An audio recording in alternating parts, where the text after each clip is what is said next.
Bienvenue sur Touche pas mon YouTube. Aujourd'hui, on va faire une vidéo assez particulière concernant le cas Hanouna Delormeau. Et donc voilà, comme vous le savez, Delormeau a quitté l'émission TPMP avec un clash, etc., ainsi de suite. Ça, c'est une chose. C'est vrai qu'il y avait plein d'éléments qui laissaient entendre qu'il était beaucoup moins enfin, qui allait partir sous peu, etc. Mais bon, bref. Mais je me pose une question et je fais cette vidéo pour préparer les esprits à cette petite critique. Ne sait-on jamais?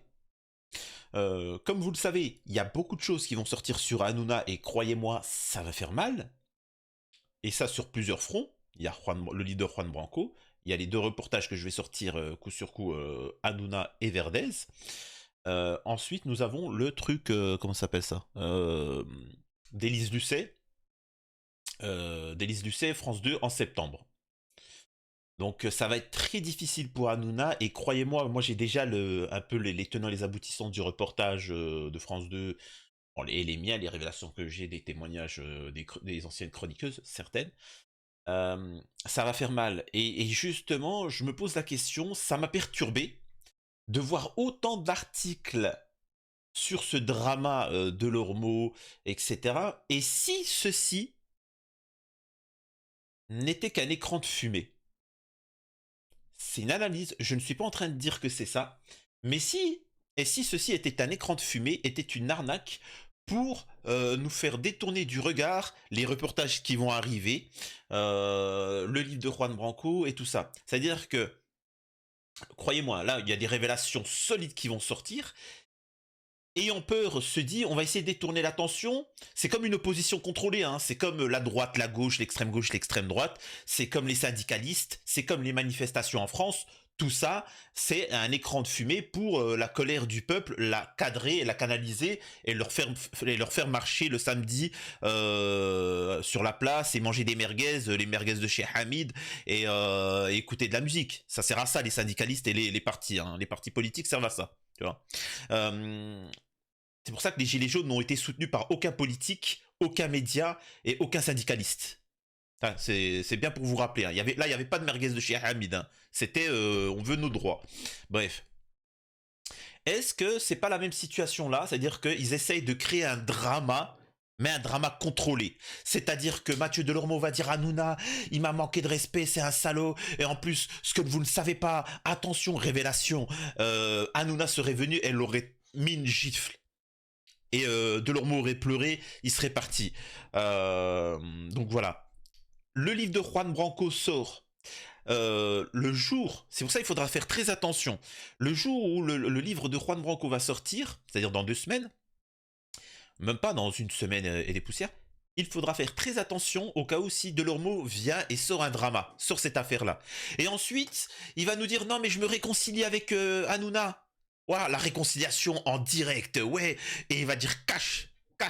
Tout de suite il va dire les problèmes à Hanouna. Hanouna, t'as abusé, moi je me sens triste en ce moment, et t'as abusé tout ça, et à ce moment-là, et en fait ils vont créer un faux drama, une fausse réconciliation, des péripéties, pour que les gens oublient les révélations qui seront faites par Juan Branco et les reportages que je vais sortir, machin. Septembre, c'est un peu loin pour France 2, mais bon. Attention, attention, est-ce que ce n'est pas... Tu vois, je me pose la question, et j'espère qu'avec cette vidéo-là, ça court-circuite leur petite stratégie. Donc, je vais vous montrer quelques petits trucs, et pour vous dire il est au taquet. Cyril Hanouna est au taquet. Si vous pensez... Enfin, alors là, je parle... C'est pour les fans Zouz. Cyril Hanouna ne pense strictement qu'à ça. Hein, je vous le dis. Hein. C'est incroyable. Hein. Alors, vous pouvez voir que tout le système médiatique essaye de le protéger en détournant le truc.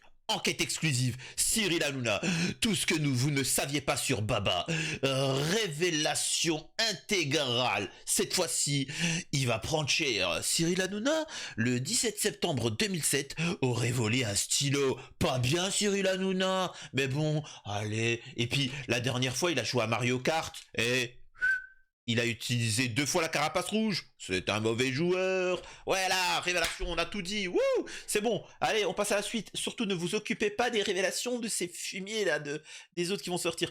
Les gars, vous pouvez vous agiter comme vous voulez. Et là, je m'adresse à toi, Hanouna, parce que tu regardes tout ce qui est fait sur toi. Hein, je te le dis, hein, tu le sais, je le sais. Et tu sais aussi tout ce qui est... Là, t'inquiète pas, on va pas parler de la secte. Tu vois, on va pas parler de la secte, des trucs bizarres. On va pas parler de tout ça. Rassure-toi, Hanouna. Oh. On va garder le sale pour plus tard si tu joues le malin. Tu vois. Là, on va juste faire des petites révélations qui vont déstabiliser et détruire ton empire. Maintenant, après, si tu veux qu'on révèle plus de trucs, tu vois, on verra, tu vois. Mais juste une chose, Hanouna. Sache qu'on sait tout. On sait tout. Tout va sortir. Tu vois, le truc le plus sombre, sache qu'on le connaît. Hein. C'est pas... Tu vois, mais bon. Et par exemple, là, moi j'ai sorti une vidéo où Cyril Hanouna accuse techniquement Juan Branco et Booba de viol. Hein, voilà, j'ai fait une vidéo là-dessus où j'explique un peu la situation, où une personne accuse de viol Booba et Juan Branco, et Cyril Hanouna, un petit compte là, qui n'existe pas, tu vois. Et Hanouna l'a aimé, l'a liké. Sauf que, immédiatement, nous avons un certain Daniel qui dit n'importe quoi, c'est pas Cyril qui a dit ça, c'est quelqu'un qui a mis ça en commentaire et Cyril a fait un like, vous racontez vraiment des conneries. Bah déjà, c'est pas méchant, hein. Pour tous ceux qui connaissent Twitter, Twitter c'est l'antre du diable. Hein.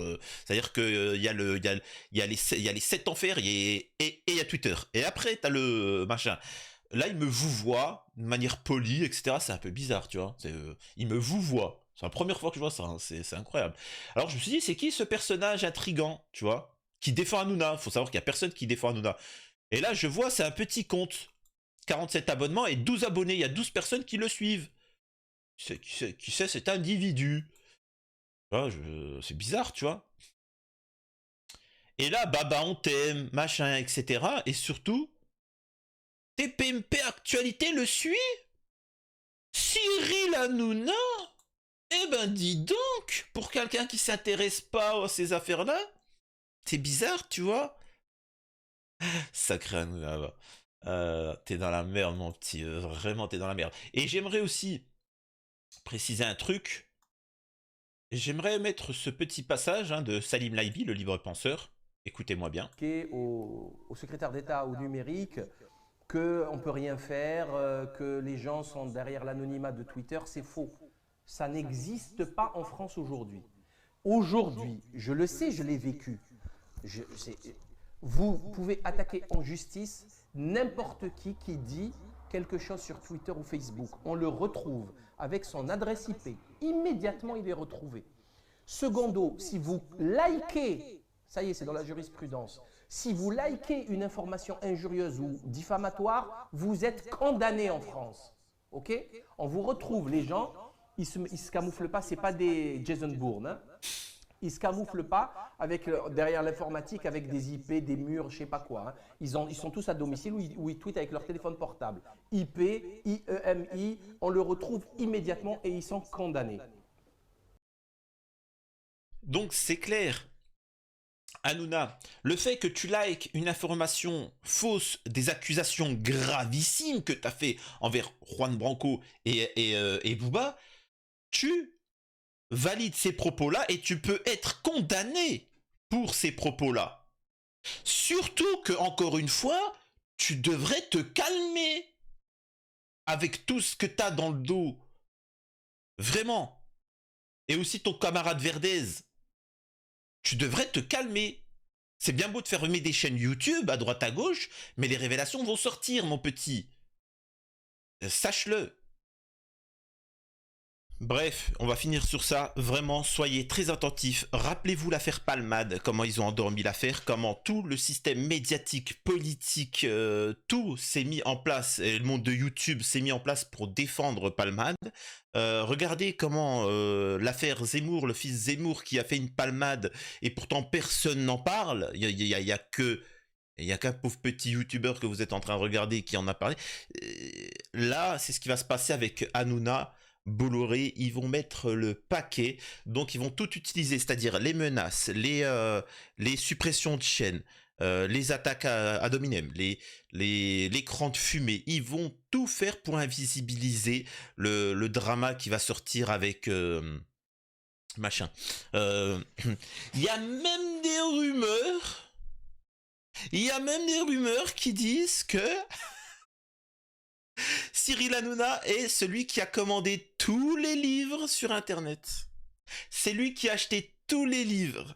C'est-à-dire que tous les livres, Juan Branco, il va être là tout content. Hey, j'ai vendu 50 000 livres, 100 000 livres. Wouh, dès la première fois, c'est super cool. Ah bah c'était fun. Et ça va être tous la même adresse. Chez Hanouna, il va prendre tous les livres, il va tous les cramer, fini. Mec, ça marchera pas. Le truc, il sera disponible en PDF et même gratuitement pour ceux qui n'ont pas les moyens. C'est ce que fait toujours Juan Branco. Donc voilà. Alors, bon, écoutez, on va s'arrêter là. Et prenez soin de vous. Et dès qu'il y a une actualité ou autre, n'hésitez pas à me partager les informations sur mes réseaux sociaux. Et voilà, et on n'y manquera pas de le mentionner par la suite.